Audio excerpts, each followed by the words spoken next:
spending a few days at COP27, which is taking place in Egypt, in Sharm el-Sheikh this year.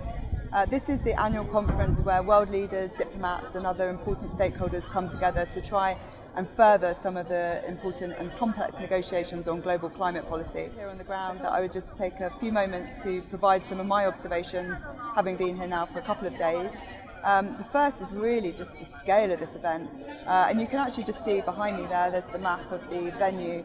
It in itself is almost like a mini city, where actually navigating around to try and find the different conference rooms and meeting rooms is a challenge in itself, not least trying to keep up with all of the announcements that come out of a big conference like this.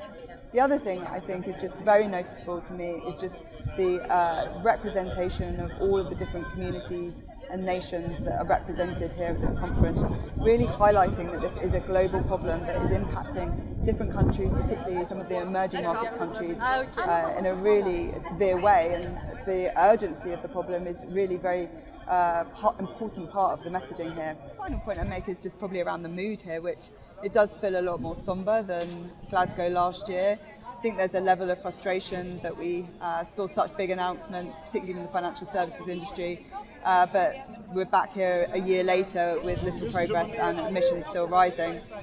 There's lots of challenging conversations this week on how developed markets might help to pay for some of the loss and damage of climate change, particularly in emerging and developing countries. That's difficult, particularly with higher inflation, higher interest rates, and the higher living cost crisis.